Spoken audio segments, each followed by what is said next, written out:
This? Adam and Jamie browsing in a sex shop? Your arms are totally inside of it. What sort of depraved myth-busting challenge could possibly call for such kinky clothing?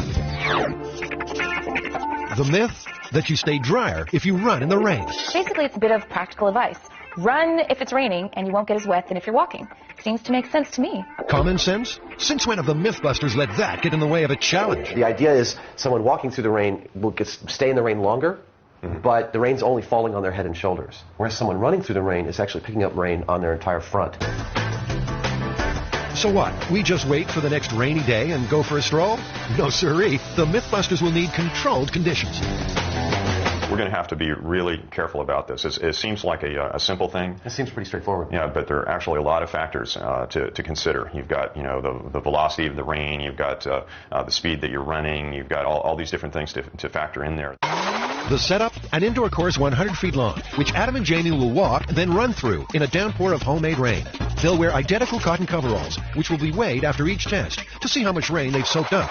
Now, all that means they'll have to manufacture some very precise precipitation.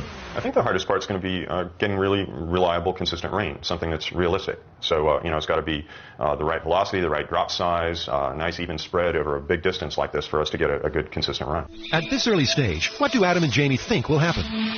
As you walk, you'll spend more time in the rain. That's your idea? Mm-hmm. I'm going to disagree with you just for the hell of it, and I'm going to say the person who runs through the rain gets wetter. When it comes time to run the test, Adam and Jamie will have to make sure their perspiration doesn't mix with the rain. So they'll have to wear something underneath their coveralls, something snug and form-fitting. Ah, so that explains the visit to the land of latex. Have you ever worn latex before? I've never worn latex before. Okay. I've heard it takes a lot of powder. This one, you get in through the neck. This one, you open up the Your shoulder. whole body fits to the neck. This is called, a neck entry, and all you do is stretch. It doesn't tear. I mean, it's built very strong, and you just step inside of it. This is kind of a cool feeling because it completely closes up around you. Do you want to try them on right now? I'm not attached to trying them on right now. It seems like a lot of work.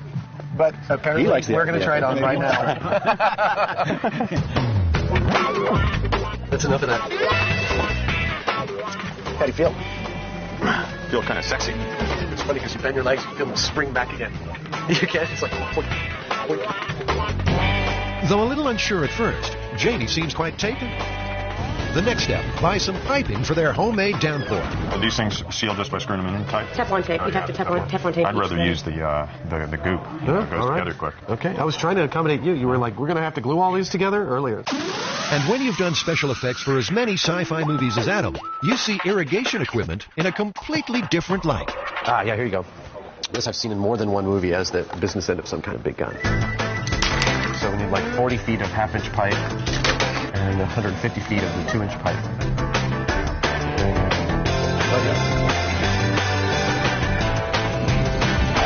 We need to have at least about 60 feet of height for the sprinklers so that the raindrops can achieve terminal velocity. After falling 60 feet, a drop of water is traveling at maximum speed, around 22 feet per second.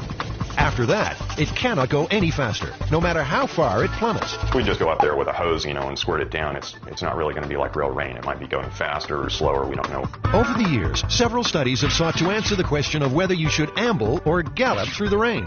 Meteorologists Tom Peterson and Trevor Wallace conducted their own experiment at the National Climatic Data Center in North Carolina.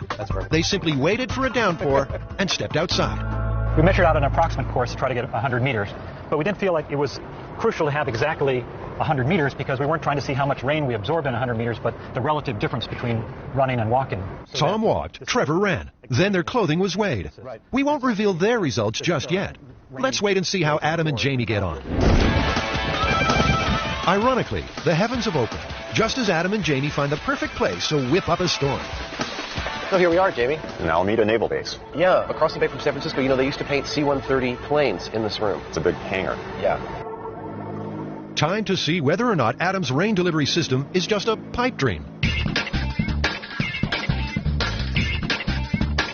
150 feet of pipe with sprinkler heads every 6 feet. I'm actually really pleased with the way things are going. We've got half up already. I'm going to do the other half right now. And I got plenty of tie points. It looks really stable. And as long as Jamie holds up on his end, we shouldn't be here too long. Jamie's working on getting water for the challenge. Not as easy as you might think on a rainy day. It's legal to tie into these fire hydrants, but you have to go through the fire department and you buy or rent a meter.